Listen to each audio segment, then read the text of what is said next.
நம்முடைய வெளி தோற்றத்தில் எவ்வளவு அழகாய் நிகழ்வதற்கு ஆசைப்படுகிறோம். வெள்ளை வெள்ளேர் என்ற ஆடை அணிவதற்கு விரும்புகிறோம். ஒரு விஷயத்திற்காக வெளியே செல்வதாக இருந்தால் அந்த ஆடையில் ஏதேனும் ஒரு அழுக்கு ஏற்பட்டு விட்டால் உடனே அதை சுத்தப்படுத்த முயல்கிறோம். நேராக சென்றதை கழுவுகிறோம். அந்த ஆடையின் அழுக்கை எப்படியாவது சுத்திகரிக்க விரும்புகிறோம். ஒருவேளை அந்த அழுக்கே போலையா, ஆடையை கழட்டிட்டு வேற ஆடை போட்டு ஜம்முன்னு போக வேண்டும் என்று நினைக்கிறோம். வெளி தோற்றம் புற தோற்றம் இருக்கிறது அல்லவா, அதற்கு நாம் கொடுக்கிற முக்கியத்துவம் ஏராளம். பெண்களை பாருங்கள், அலங்காரத்தால் ஆபரணத்தால் அழகிய வடிவமைப்பை நம்மை நாமே பெற்றுக்கொள்ள வேண்டும் என்பதற்காக எத்துணை அலங்காரங்கள். ஆனால் ஒன்றை ஆழமாய் புரிந்து கொள்ள வேண்டும். நாம் அலங்கரிக்கிற அலங்காரத்திலோ ஆபரணத்திலோ வெளி தோற்றத்தை சுத்தப்படுத்துவதிலோ அல்லாஹ் நம் புற தோற்றத்தை பார்க்கவே மாட்டான். அல்லாஹ் பார்ப்பது என் உள்ளத்தை தான், உட்புறத்தை அல்லாஹ் பார்க்கிறார். வெளியிலே தெரிகிற உடலுக்கோ உடல் உறுப்புகளுக்கோ நாம் கொடுக்கிற முக்கியத்துவத்தில் ஒரே ஒரு சதவிகிதம் உள்ளத்தை பரிசுத்தப்படுத்த நாம் முக்கியத்துவம் கொடுக்கிறோமா? சிந்தித்து பாருங்கள். உள்ளத்திலே பலவிதமான குறைகள் இருக்கிறது, அதை கழுவுவதற்கு முயற்சிப்பதில்லை. ஆனால் வெளியே தெரிகிறவற்றை எல்லாம் எப்படியெல்லாம் அலங்காரம் செய்ய முடியுமோ. வெளியிலே ஒரு முகத்திலே ஒரு பரு இருக்கிறது, அந்த பருவை போக்குவதற்கு பல களிம்புகளை வாங்கி பூசுகிறார். லேசாக தழும்பு இருக்கிறது, அந்த தழும்பை போக்க வேண்டும் என்பதற்காக பலதரப்பட்ட பொருட்களை வாங்கி பயன்படுத்துகிறார். அல்லது ஒரு சர்ஜரி, ஒரு ஆபரேஷன், ஏதேனும் மருத்துவம் சார்ந்து ஏதேனும் செய்யப்பட்டால் அதற்காக மனிதன் பாடாய்ப்படுகிறார். சரி செய்ய வேண்டும், நம்முடைய குறைகள் எப்படியாவது சரிபடுத்தப்பட வேண்டும். ஏன், என்ன காரணம்? 4 பேர் பார்ப்பாங்க, வெளியில அழுக்கு இருந்தா ஒரு மாதிரி பார்ப்பாங்க, 4 பேர் நம்முடைய முகத்தை பார்ப்பாங்க, முகத்துல தழும்பு இருக்க கூடாது, பருக்கள் இருக்க கூடாது, 4 பேர் பார்ப்பார்கள், 4 பேர் பார்ப்பார்கள் என்பதற்காக வெளிப்புறத்தை சுத்தப்படுத்த தெரிந்த மனிதனுக்கு உள்ளத்தை 4 பேர் பார்க்க மாட்டார்கள், படைத்தவன் பார்க்கிறான், படைப்பினங்கள் பார்ப்பார்கள் என்பதற்காக வெளிப்புறத்தை, அசுத்தத்தை நீக்க முயற்சிக்கிறார். படைத்தவன் பார்க்கிற ஒரு இடத்தை சுத்தப்படுத்துவதிலிருந்து மனிதன் அப்புறமாய் நிற்கிறான், ஓரமாய் நிற்கிறான். எவ்வளவு பெரிய அவலம் என்று பாருங்கள். கண்ணியத்திற்குரிய எல்லாம் வல்ல ஏக இறைவனின் அடியார்கள்ல, அல்லாஹ் இந்த உலகத்தில் மனிதர்களுக்கு திருந்திக் கொள்வதற்கான வாய்ப்புகளை தன்னைத்தானே மீளாய்வு செய்து தான் செய்து கொண்டிருக்கிற பாவங்களை எல்லாம் எண்ணி பார்க்கிற பல்வேறு வசதிகளையும் வாய்ப்புகளையும் அல்லாஹ் வழங்குகிறான். ஆனால் மனிதன் தன்னைத்தானே விசாரித்துக் கொள்கிறானா என்று கேட்டால் அதில் அதிகப்படியான மனிதர்கள் அலட்சியமாக இருக்கிறார்கள் என்பதை நிதர்சன உண்மையாய் நாம் பார்த்து வருகிறோம். யார் தன்னைத்தானே விசாரணை செய்து கொள்ளவில்லையோ அவர் இறைவனுக்கு முன்னால் நிறுத்தப்படுகிற நாளில் அவரை விசாரிக்கிற பொழுது அவரின் நிலை மிக படு பயங்கரமாய் இருக்கும் என்பது குறித்து அல்லாஹ் திருக்குர்ஆனில் பல்வேறு இடங்களில் எச்சரிக்கை செய்கிறார்.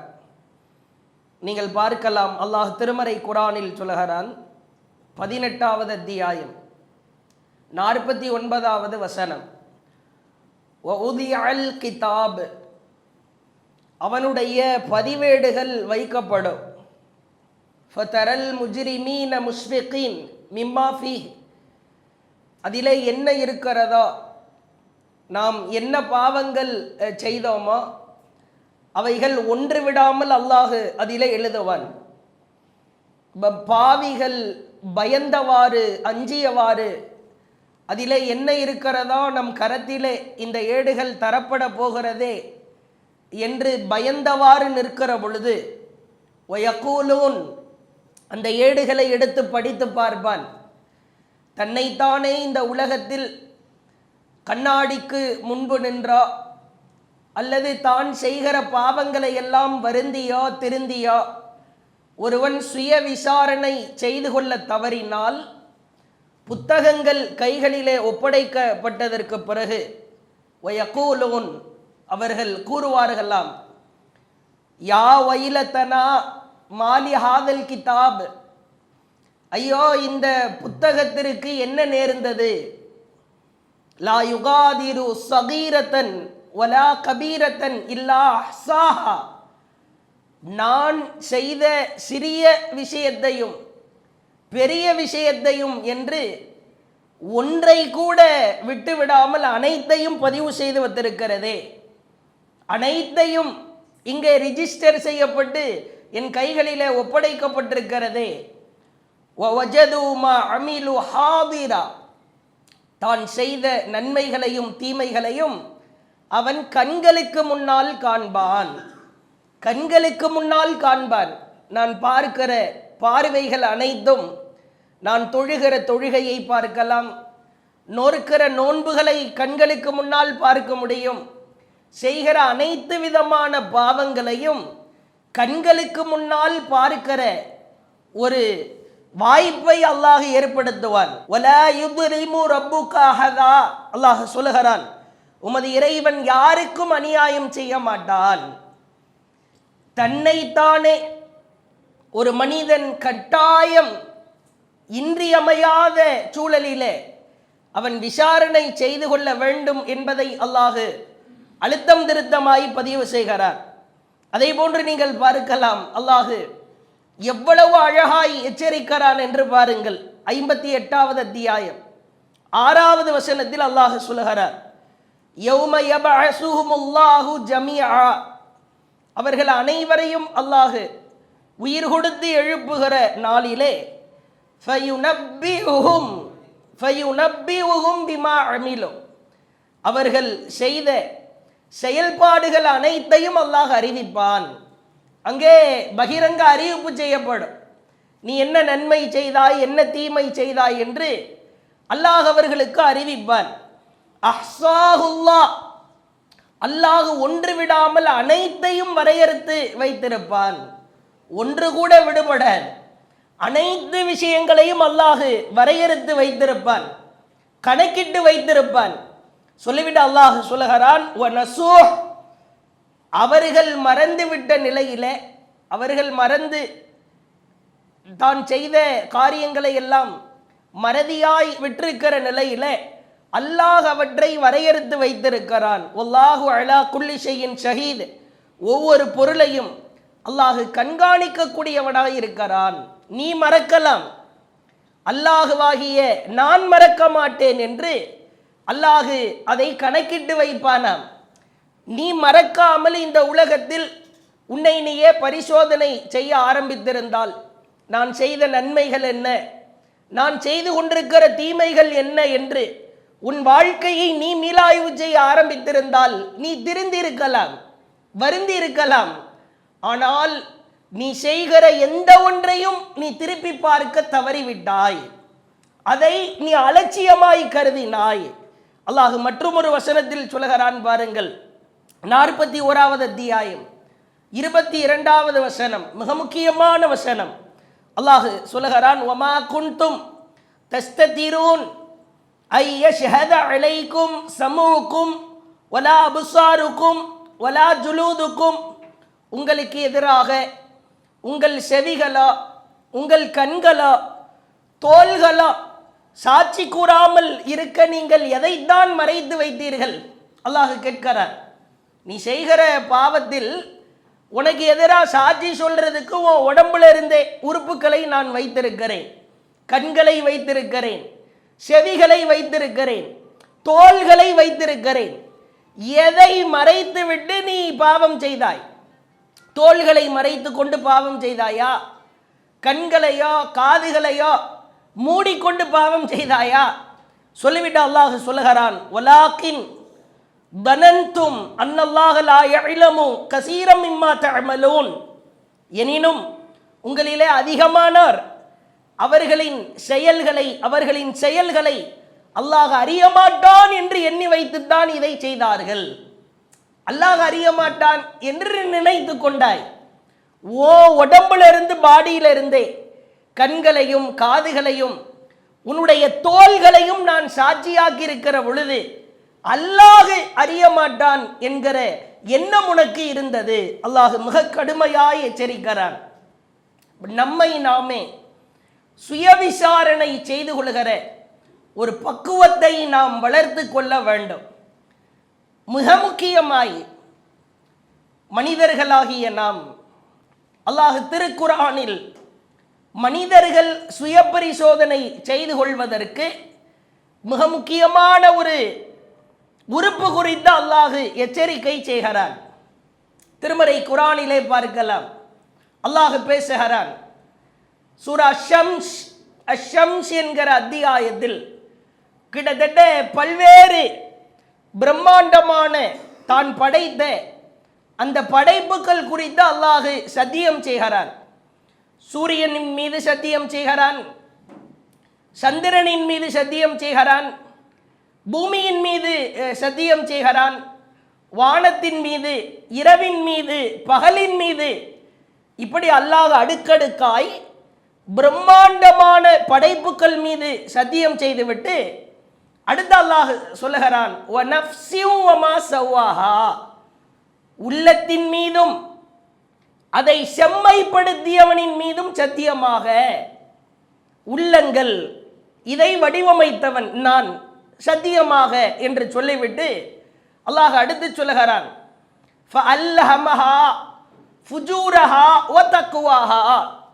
அந்த உள்ளத்திற்கு நாம் இல்ஹாம் என்றால் போட்டோம் என்ற அர்த்தம். அந்த உள்ளத்திற்கு பாவம் எது, பாவமான காரியங்கள் எவை, நன்மையான காரியங்கள் எவை என்பதை அந்த உள்ளத்திற்கு நாம் உணர்த்தினோம். சொல்லிவிட்டு அல்லாஹ் அடுத்து சொல்லுகிறான், கத் அஃப்லஹ மன் ஸக்காஹா, யார் அந்த உள்ளத்தை பரிசுத்தப்படுத்துகிறாரோ, கத் அஃப்லஹ், அவர் வெற்றி பெற்று விட்டார். உள்ள பரிசோதனை, உன் உள்ளத்தை தூய்மைப்படுத்த வேண்டும். வகத் காப மன் தஸ்ஸாஹா, யார் அந்த உள்ளத்தை புதைத்து விட்டாரா, பரிசுத்தப்படுத்தாமல் பாவமான காரியங்களை செய்து நன்மையை செய்யாமல் யார் அந்த உள்ளத்தை புதைத்து விட்டாரா, அவர் நட்டமாவார், அவர் இழப்பை சந்திப்பார். அல்லாஹ் மிக அழகாய் எடுத்து சொல்லுகிறார், உள்ளத்தை பரிசுத்தப்படுத்தியவருக்கு தான் வெற்றி இருக்கிறது. உள்ளத்தை பரிசுத்தப்படுத்தியவர் தான் இறைவனின் பார்வையில் வெற்றியாளர். எவன் உள்ளத்தை பரிசுத்தப்படுத்தவில்லையோ, உல தூய்மையை தன் வாழ்க்கையில் சுய பரிசோதனை செய்ய தவறிவிட்டாரோ, அவர் நட்டமடைவார், நாசமடைவார், அல்லாஹ்விடத்தில் தோல்வியை சந்திப்பார் என்று அல்லாஹ் திருக்குர்ஆனில் மிக அழுத்தமாய் சொல்கிறான். தயவு கூர்ந்து நாம் ஒரு கணம் சிந்திக்க கடமைப்பட்டிருக்கிறோம். நாம் ஒவ்வொருவரும் நம்முடைய வெளி தோற்றத்தில் எவ்வளவு அழகாய் திகழ்வதற்கு ஆசைப்படுகிறோம். வெள்ளை வெள்ளேர் என்ற ஆடை அணிவதற்கு விரும்புகிறோம். ஒரு விஷயத்திற்காக, ஒரு நிகழ்விற்காக வெளியே செல்வதாக இருந்தால் அந்த ஆடையில் ஏதேனும் ஒரு அழுக்கு ஏற்பட்டு விட்டால் உடனே அதை சுத்தப்படுத்த முயல்கிறோம். நேராக சென்று அதை கழுவுகிறோம். அந்த ஆடையின் அழுக்கை எப்படியாவது சுத்திகரிக்க விரும்புகிறோம். ஒருவேளை அந்த அழுக்கே போலையா, ஆடையை கழட்டிட்டு வேற ஆடை போட்டு ஜம்முன்னு போக வேண்டும் என்று நினைக்கிறோம். வெளி தோற்றம், புற தோற்றம் இருக்கிறது அல்லவா, அதற்கு நாம் கொடுக்கிற முக்கியத்துவம் ஏராளம். பெண்களை பாருங்கள், அலங்காரத்தால், ஆபரணத்தால் அழகிய வடிவமைப்பை நம்மை நாமே பெற்றுக்கொள்ள வேண்டும் என்பதற்காக எத்துணை அலங்காரங்கள். ஆனால் ஒன்றை ஆழமாய் புரிந்து கொள்ள வேண்டும், நாம் அலங்கரிக்கிற அலங்காரத்திலோ ஆபரணத்திலோ வெளி தோற்றத்தை சுத்தப்படுத்துவதிலோ அல்லாஹ் நம் புறத்தோற்றத்தை பார்க்கவே மாட்டான். அல்லாஹ் பார்ப்பது என் உள்ளத்தை தான், உட்புறத்தை அல்லாஹ் பார்க்கிறான். இதற்கு கொடுக்கிற முக்கியத்துவத்தில் ஒரு குறிப்பிட்ட முக்கியத்துவமாவது, ஒரு பங்காவது வெளியிலே தெரிகிற உடலுக்கோ உடல் உறுப்புகளுக்கோ ஆடை சுத்திகரிப்பிலோ நாம் கொடுக்கிற முக்கியத்துவத்தில் ஒரே ஒரு சதவிகிதம் உள்ளத்தை பரிசுத்தப்படுத்த நாம் முக்கியத்துவம் கொடுக்கிறோமா? சிந்தித்து பாருங்கள். உண்மையில் உள்ளத்திலே பலவிதமான குறைகள் இருக்கிறது. அதை கழுவுவதற்கு முயற்சிப்பதில்லை. ஆனால் வெளியே தெரிகிறவற்றை எல்லாம் எப்படியெல்லாம் அலங்காரம் செய்ய முடியுமோ, கழுவ முடியுமோ, அவ்வாறு மனிதர்கள் கழுவி கொண்டிருப்பதை பார்க்கிறோம். என்ன காரணம்? வெளியில ஒரு முகத்தில ஒரு பரு இருக்கிறது. அந்த பருவை போக்குவதற்கு பல களிம்புகளை வாங்கி பூசுகிறார். லேசாக தழும்பு இருக்கிறது. அந்த தழும்பை போக்க வேண்டும் என்பதற்காக பலதரப்பட்ட பொருட்களை வாங்கி பயன்படுத்துகிறார்.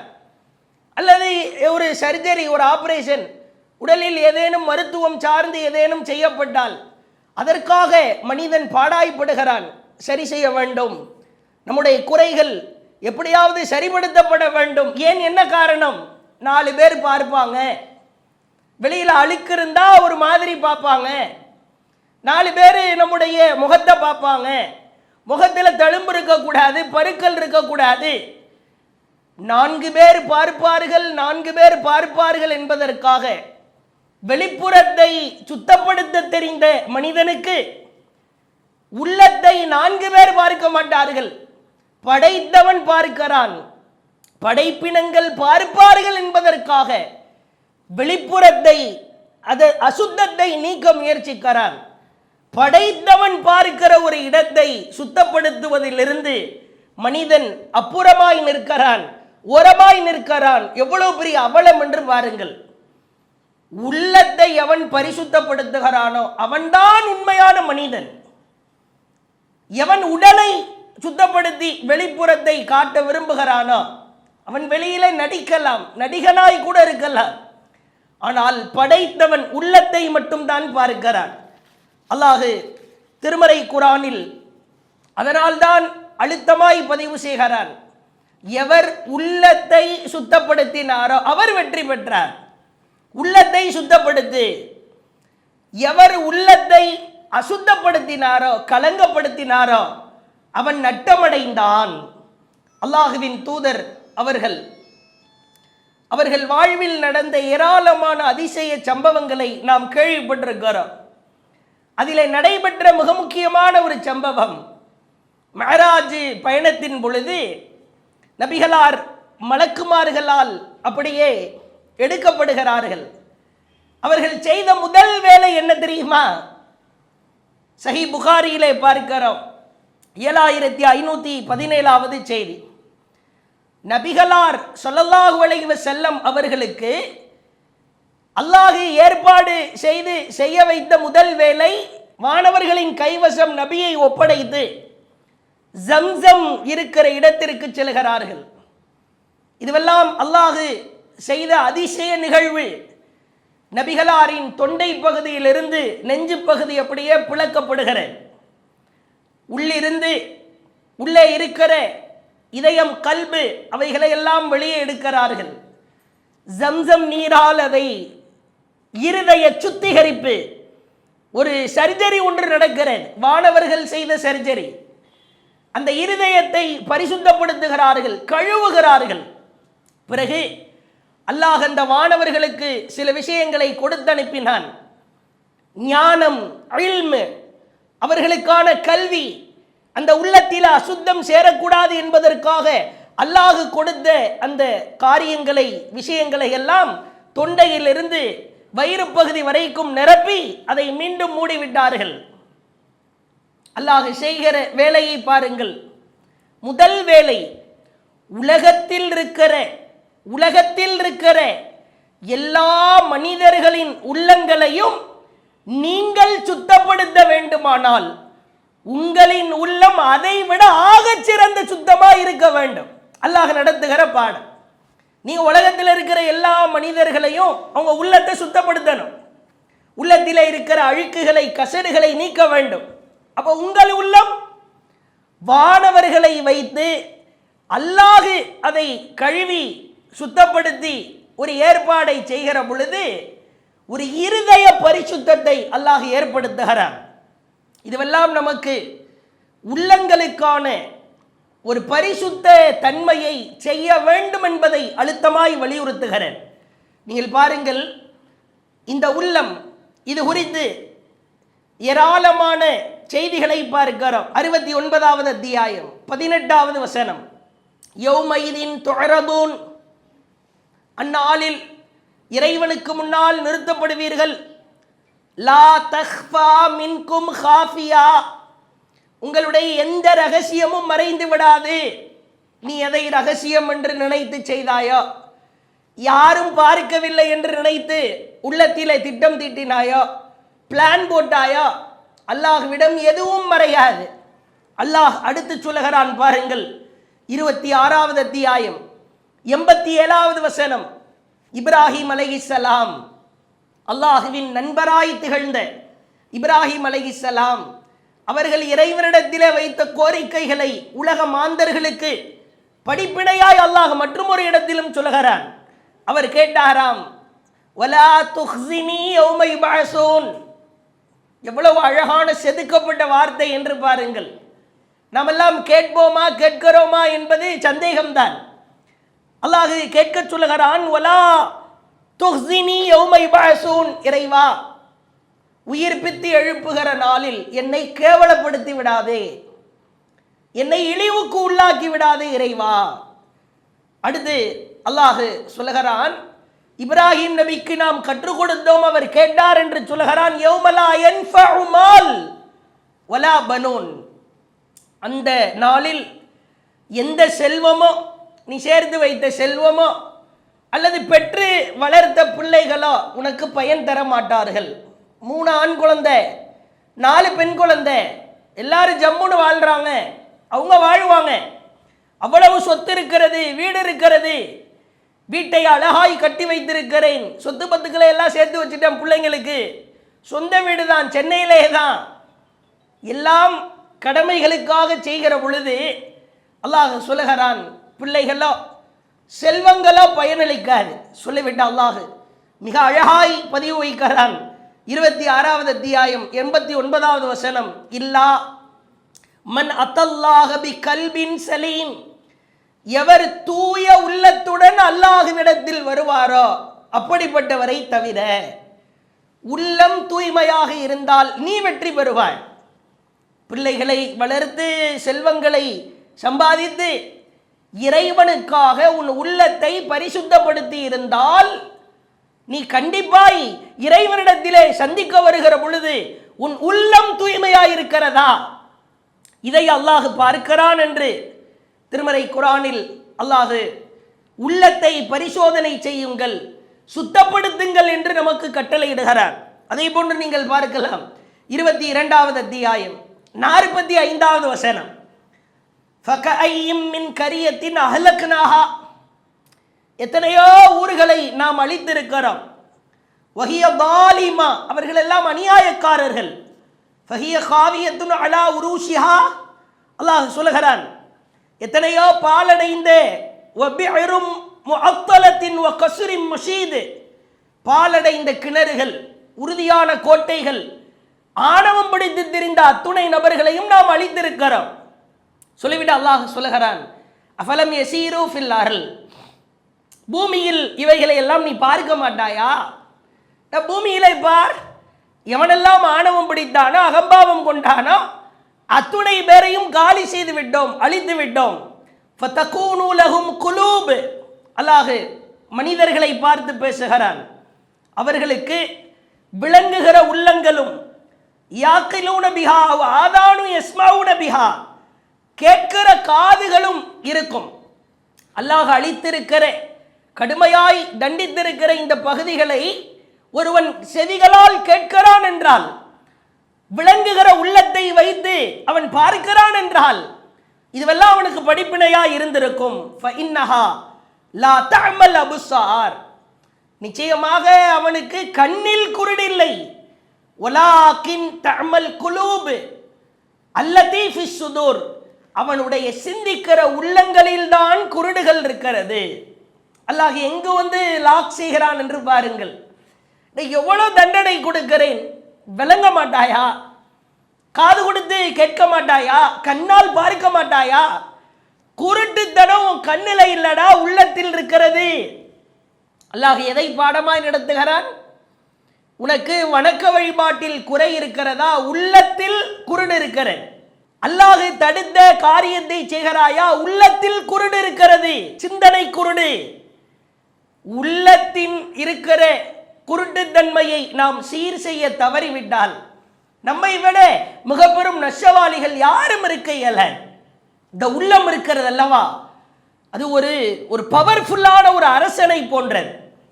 இந்த உள்ளத்தின் கட்டுப்பாட்டிற்குள் தான் ஒரு 5 முக்கியமான உறுப்புகள் இருக்கிறது. கண்கள் இருக்கிறது, காதுகள் இருக்கிறது, நாவு இருக்கிறது, எல்லாம் உள்ளத்தின் கட்டுப்பாட்டுக்குள் இருக்கிறது. கைகள் இருக்கிறது, கால்கள் இருக்கிறது. உள்ளம் சரியானால்தான் இந்த உறுப்புகள் எல்லாம் சரியாகும். ஒரு மனிதரை பார்த்து சொல்லுகிறோம், இவர் பேசினால் பொய்யே சொல்ல மாட்டார், நல்ல மனிதர். அப்படி என்றால் அவர் உள்ளம் சரியாக இருக்கிறது என்று அர்த்தம். இவர் ஆபாசத்தை பார்க்க மாட்டார், தேவையில்லாததை கேட்க மாட்டார் என்று ஒருவரை பார்த்து புகழ்கிறோம். அப்படி என்றால் அவரது உள்ளம் சரியாக இருக்கிறது. இவர் யார் ஒன்பதும்புக்கும் போக மாட்டாரு, அவர் உண்டு அவர் வேலை உண்டு என்று இருப்பார் என்று ஒருவரை புகழ்கிறோம். உள்ளம் சரியாக இருக்கிற காரணத்தினால் தான் ஏனைய உறுப்புகள் சரியாக இருக்கிறது. இதை ஆழமாய் புரிந்து கொள்ள வேண்டும். உமர் ரலியல்லாஹு அவர்கள் சபையிலே ஹுதைஃபா ரலியல்லாஹு அவர்கள் ஒரு விஷயத்தை எடுத்து சொல்லுகிறார்கள். அந்த சம்பவம் மிக அழகான பாடம். உமர் ரலியல்லாஹு அவர்கள் கேட்கிறார்கள், சோதனை குறித்து நபிகளாரிடம் கேட்ட சம்பவங்கள் யாருக்கும் தெரியுமா? ரசூல் ஸல்லல்லாஹு அலைஹி வஸல்லம் அவர்களிடம் ஹதீதுகளை யாரும் கேட்டிருக்கிறீர்களா? உமர் ரலியல்லாஹு அவங்க கேட்கிறாங்க. ஹுதைஃபா ரலியல்லாஹு அவர்கள் விளக்குகிறார்கள். பாருங்க, ஆழமாய் கவனிக்க வேண்டும். சஹீஹ் முஸ்லிமிலே பதிவு செய்யப்பட்டிருக்கிறது. துஅரதுல் ஃபிதன் அலல் குலூப் கல் ஹஸீரி ஊதா ஊதா. கோரையாக வைத்து, அடுக்கடுக்காக வைத்து பாய்கள் பின்னப்படுவதை போன்று, இந்த பாய் இருக்கிறது அல்லவா, அது எப்படி அடுக்கடுக்காய் பின்னப்படுமோ அதே போன்று உள்ளங்களுக்கு சோதனைகள் ஏற்படும். எவ்வளவு முக்கியமான செய்தி என்று பாருங்கள். நீ சாதாரணமாகவெல்லாம் தப்பித்து விட முடியாது. உன் உள்ளத்திற்கு சோதனை வரும். எப்படி வரும் தெரியுமா? பாய்கள் எப்படி அடுக்கடுக்காய் பின்னப்படுகிறதா அந்த மாதிரி நீ வெளியேற வேண்டும் என்று நினைத்தாலும் உன்னை வெளியேற்ற முடியாத அளவிற்கு அடுக்கடுக்கான சோதனைகள் வரும். சொல்லிவிட்டு ஹுதைஃபா ரலியல்லாஹு அவங்க அடுத்து சொன்னாங்க, ஃபஅய்யு கல்பின் உஷ்ரிபஹா நுகித ஃபீஹி நுக்தத்துன் சௌதா. அந்த சோதனையில் யாருடைய உள்ளம் மூழ்கி விட்டதோ அவருடைய உள்ளத்தில் கரும்புள்ளிகளை அல்லாஹ் வைப்பான். உள்ளத்தை பாதுகாக்காவிட்டால் எவன் அந்த சோதனையில் மூழ்கி விட்டானோ அவன் உள்ளத்திலே கரும்புள்ளிகள் வைக்கப்படும். அடுத்து சொன்னார்கள், வஅய்யு கல்பின் அன்கரஹா. யாருடைய உள்ளம் அந்த சோதனைகளில் இருந்து பாதுகாக்கப்பட்டு தப்பிக்கிறதோ நுகித ஃபீஹி நுக்தத்துன் பைலா, அந்த உள்ளத்திற்கு அல்லாஹ் வெண்புள்ளிகளை வைக்கிறான். நம் உள்ளங்கள் கரும்புள்ளிகளால் நிரம்பியிருக்கிறதா, வெண்புள்ளிகளால் நிரம்பியிருக்கிறதா? நாம் தான் சுய பரிசோதனை செய்ய வேண்டும். பிறகு அடுத்து சொல்லுகிறார்கள் பாருங்கள், அல்லாஹுவின் தூதர் சொன்னார்களாம், அலா பியல் மிஸ்லி ஷஃபா. சிலருடைய உள்ளங்களில் வெண்புள்ளிகள் வைக்கப்பட்டு அது வெண்பாறைகள் போன்று தூய்மையாய் ஆகிவிடும். ஃபலா ததுர்ருஹு ஃபித்னா. எந்த உள்ளம் பரிசுத்தமாய் இருக்கிறதோ, மா தாமத்தி ஸமாவாத்து வல் அர்ல், வானங்களும் பூமியும் இருக்கிற நாள் வரைக்கும் அந்த உள்ளத்திலே வெண்புள்ளிகள் அப்படியே நிரம்பி இருக்கும். அடுத்து சொன்னார்கள், முர்பாதன் கல்கூது, முர்பாதன் கல்கூசி முஜஹபா முஜஹையா. அடுத்து சொன்னார்கள், மற்றொன்று சிறிதளவு கருமையான உள்ளம், அது தலைகீழாய் கவிழ்க்கப்பட்ட கூஜாவை போன்றது. அது நல்லதை அறியவும் செய்யாது. லா யஅரிஃபு மஅரூஃபா வலா யுன்கிரு முன்கரா. அது தீமையை விட்டு மீளவும் செய்யாது. உள்ளம் பாரமாறி வெண்புள்ளியா வைக்கப்பட்டு வானங்கள் பூமி இருக்கிற நாள் வரைக்கும் உள்ளம் பரிசுத்தமாய் ஆகிவிட வேண்டும். ஒரு வாற்று தண்ணீர் ஊற்றுகிற ஒரு கிளாஸ் இருக்கிறது, கூஜா இருக்கிறது. இது தலைகீழா கவிழ்த்து வச்சா தண்ணி ஊற்ற முடியுமா? அந்த உதாரணம் தான் சொல்லுகிறார்கள். தலைகீழாய் கவிழ்க்கப்பட்ட கூஜாவை போன்று அதற்கு நன்மையும் தெரியாது, தீமையை நிராகரிக்கவும் செய்யாது. சுய பரிசோதனை செய்வோம். சோதனை ஏற்பட்டால் ஒரு முகநூலில் ஒரு வீடியோ வருகிறது. அது ஒரு சினிமா தொடர்பான வீடியோ. அதை நாம் பார்த்து ரசிக்கிறோமா? கரும்புள்ளிகள் வைக்கப்படும். எல்லோரும் தான், பேசுகிற நான் உட்பட நீங்கள் உட்பட நம் உள்ளத்தை பரிசோதனை செய்ய வேண்டிய ஒரு நெருக்கடியான ஒரு கட்டத்தில் இருக்கிறோம். வாயை திறந்தாலே போய் பேசுகிறோமா? கரும்புள்ளி. அடுத்தவர்களை பார்த்து கேலி கிண்டல் செய்கிறோமா? கரும்புள்ளி. ஒருவனை பார்த்து கண்களால் செய்கை செய்கிறோமா? வாயை திறக்க வேணாம், கையால செய்ய செய்கிறது, கண்ணால செய்ய செய்கிறது, இதற்கும் கரும்புள்ளி. உன் உள்ளங்கள் வெண்பாறைகளால் நிரப்பப்பட வேண்டுமானால், அதை போன்று திகழ வேண்டுமானால், நீ சோதனைகள் ஏற்படுகிற பொழுது மிகுந்த கவனத்தோடு இருக்க வேண்டும் என்று அல்லாஹ்வின் தூதர் கற்றுத்தருகிறார்கள். மிக அழகான உதாரணம். உள்ளத்திற்கு நபிகளார் சொன்ன மற்றும் ஒரு ரொம்ப சூப்பரான ஒரு உதாரணத்தை பாருங்கள். அல்லாஹ்வின் தூதர் சொன்னார்கள், தரபல்லாஹு மஸலா சிராத்தம் முஸ்தகீமா, நேரான வழிக்கு அல்லாஹ் உதாரணம் கூறுகிறான். நேரான பாதைக்கு அல்லாஹ் உதாரணம் கூறுகிறான். வலா ஜனபதி ஷிராதீஸ்வரான், இரு பக்கங்களில் இரு மதில் சுவர்கள் இருக்கிறது. உதாரணத்தை கூர்ந்து கவனிக்க வேண்டும். ரெண்டு பக்கங்கள்ல இரண்டு மதில் சுவர்கள் இருக்கிறது. ஃபீஹிமா அபுவாபும் ஃபத்தஹா, அந்த மதில்களில், அந்த மதில் சுவர்களில் திறந்து வைக்கப்பட்ட வாசல்கள் இருக்கிறது. வஅலல் அபுவாப் சுத்தூரும் முர்காத், அந்த வாசல்களிலே திரைகள் தொங்கவிடப்பட்டிருக்கிறது. ரெண்டு மதில் சுவர்கள் இருக்கிறது, ரெண்டு சுவர்களையும் திறந்து வைக்கப்பட்டிருக்கிற வாசல் இருக்குது. அத ஒரு ஸ்கிரீனும் போடப்பட்டிருக்கிறது. பிறகு அல்லாஹ்வின் தூதர் சொன்னார்கள், இப்பொழுது அந்த வாசலில் நின்று மனிதன் நடக்க போகிறான், உள்ளே செல்ல போகிறான்.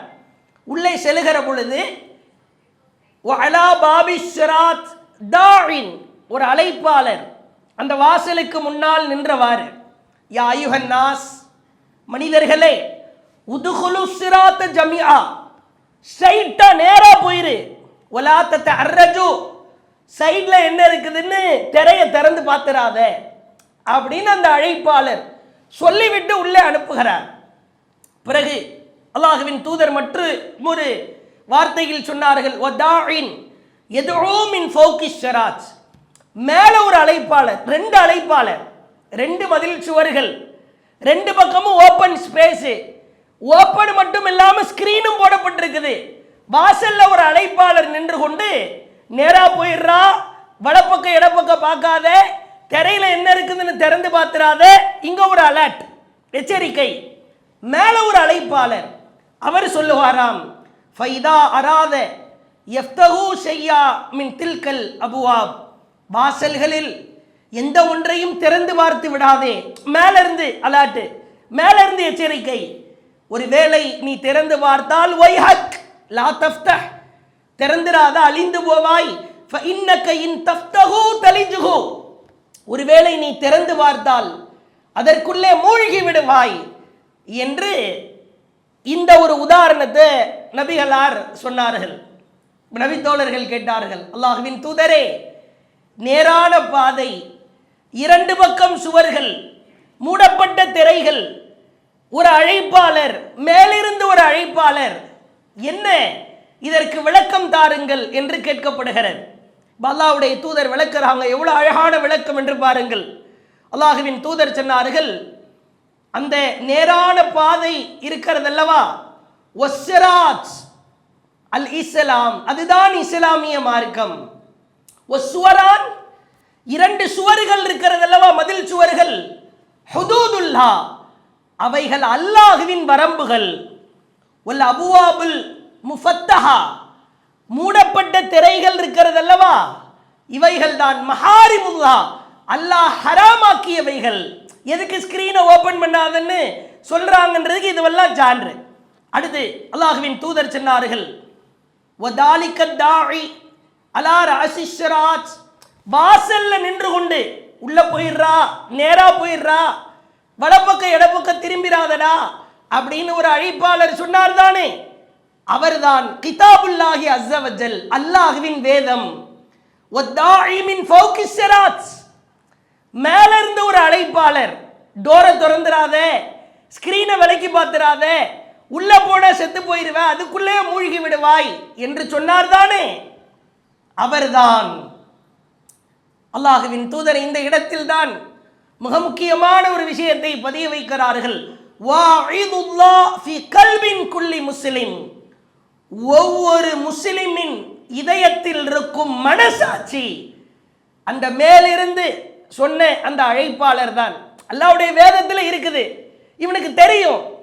ஆனாலும் இவன் நெருங்க போகும்போதெல்லாம் இந்த மனசாட்சி குத்திக்கிட்டே இருக்கும். ஐயோ தொழாம தூங்குறோமே, ஒரு ஆளை பத்தி புறம் பேசுறோமே, பொய் பேசுகிறோமே, அடுத்தவன் சொத்துக்கு ஆசைப்படுறோமே, தேவையில்லாம ரீல்ஸ் என்ற பேர்ல டான்ஸ் ஆடுறோமே, அந்நிய பெண்ணோடு பேசுகிறோமே, இவைகளெல்லாம் உள்ளத்துல குத்தி கொண்டே இருக்கும்.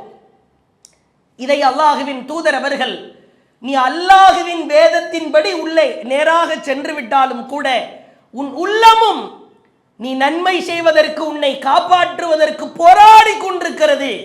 ஆனால் நீ உள்ளத்தை பரிசுத்தப்படுத்துகிறாயா என்பதுதான் கேள்வி.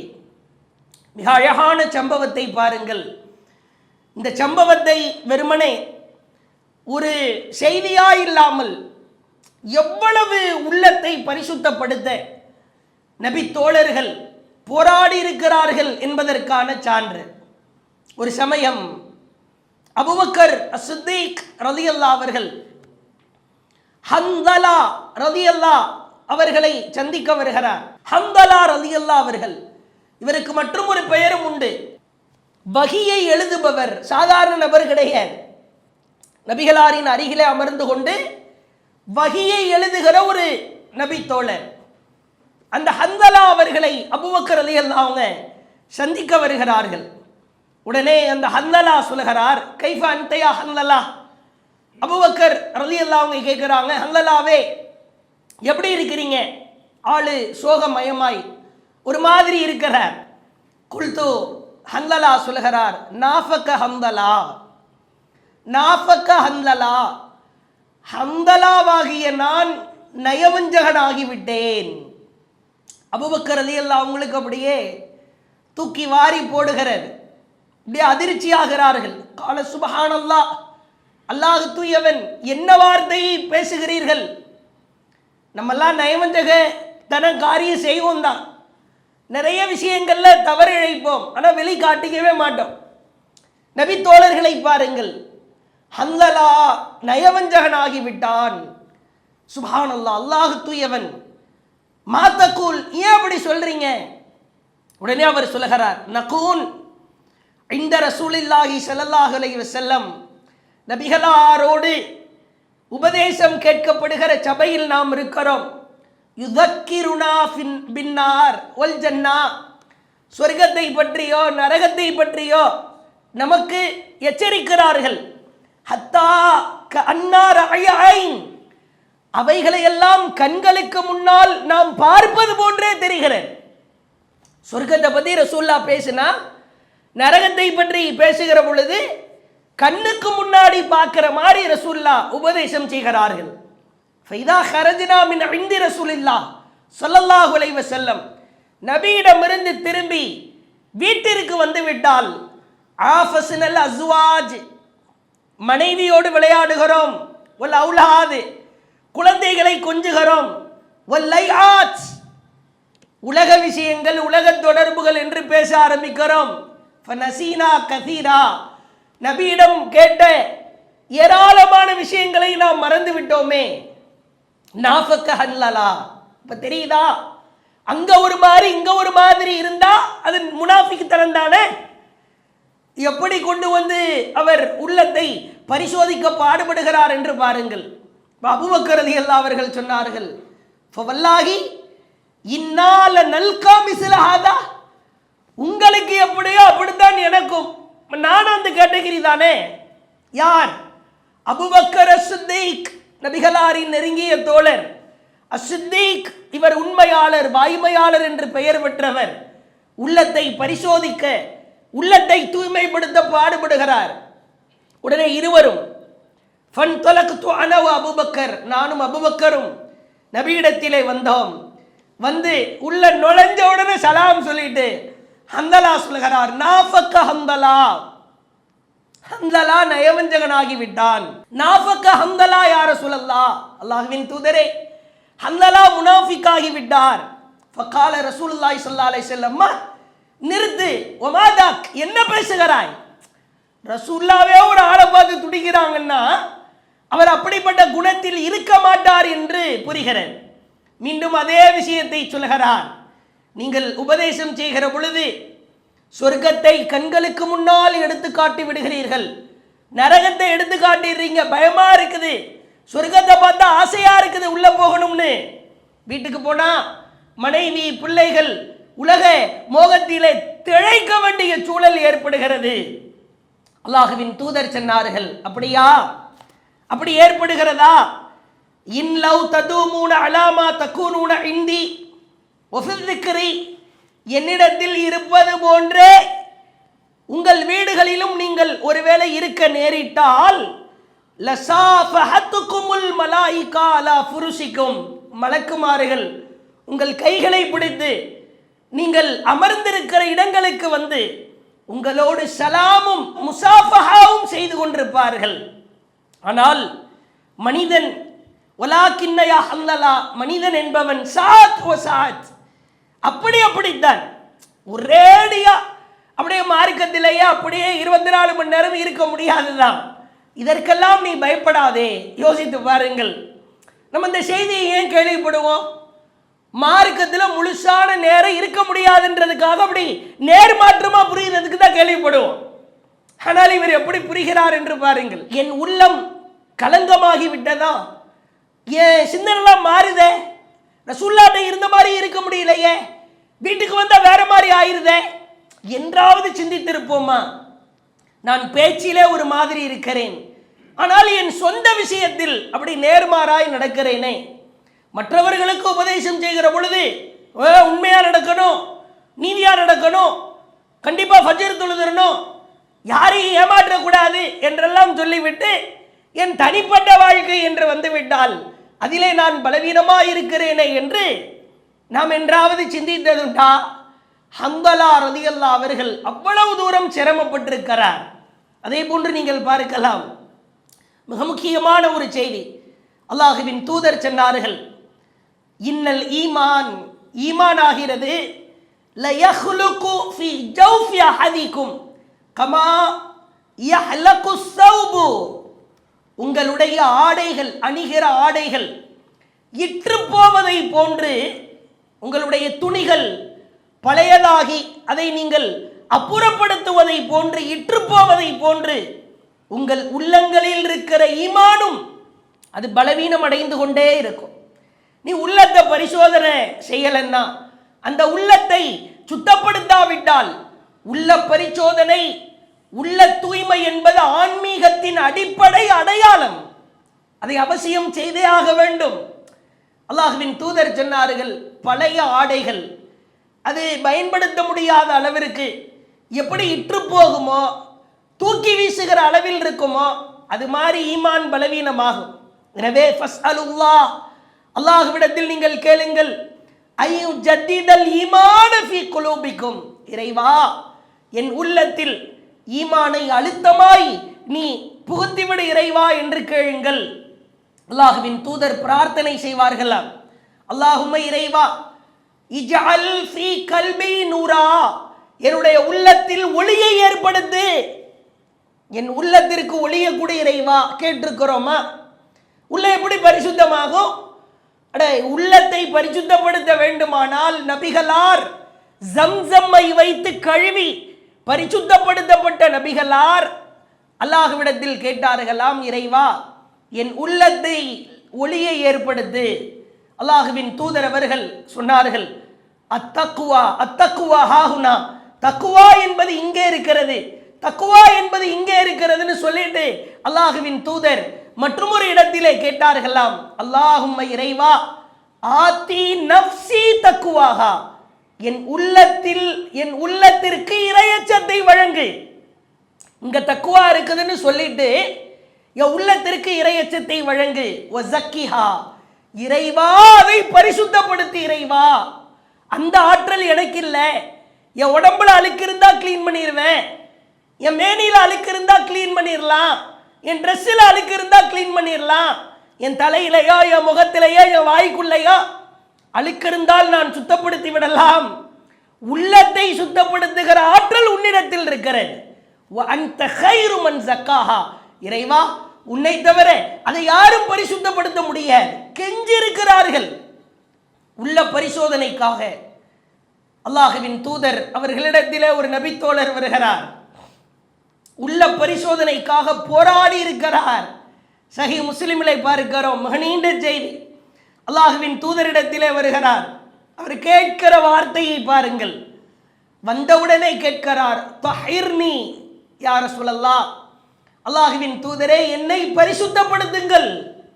தஹிர்னி யா ரசூலல்லாஹ், என்னை பரிசுத்தப்படுத்துங்கள். இன்னி தலம்து நஃப்சி, எனக்கு நானே அநியாயம் செய்து கொண்டேன். அல்லாஹ்வின் தூதர் கேட்கிறார்கள், நீ என்னப்பா பரிசுத்தப்படுத்துறது? அவர் சொல்லுகிறார், அல்லாஹ்வின் தூதரே, இன்ன கோத்திரத்தை சார்ந்த குலத்தை சார்ந்த ஒரு இளம்பெண்ணோடு நான் ஜினா செய்து விட்டேன், விபச்சாரம் புரிந்து விட்டேன். நபிகளார் மீண்டும் கேட்டார்கள், இதற்கு யார் ஆதாரம், சாட்சி யார்? நான் தான். எந்த சிசிடிவி கேமராக்களும் இல்லை, வீடியோ யாரும் எடுத்து அனுப்பவும் இல்லை, அல்லது கையும் களவுமாக வீட்டிலிருந்து வெளியேறும் போதா வீட்டுக்குள்ள போகும்போதா பிடிபடவும் இல்லை. தன்னந்தனியா யாருமே பார்க்கல. எவ்வளவு இறையச்சம் என்று பாருங்கள். நபிகளாரிடத்தில் வருகிறார். ரசூலுல்லாஹ் நம்ப மறுக்கிறாங்க. நீ முத்தம் கொடுத்திருக்கலாம், கட்டி அணைத்திருக்கலாம், அல்லது சாடை மாடையாய் வேற ஏதாவது செய்திருக்கலாம் அப்பா. அடுத்து என்ன செய்கிறார் பாருங்கள். உள்ளத்தை பரிசோதிக்க, உள்ளத்தை பரிசுத்தப்படுத்த பாடுபடுகிறார். நேர ரசூலுல்லாஹ் பக்கத்தில் வர்ற, ரசூலுல்லாஹ்வுடைய வலது கரத்தை வாங்குற. சஹீஹ் முஸ்லிமிலே பார்க்கிறோம்.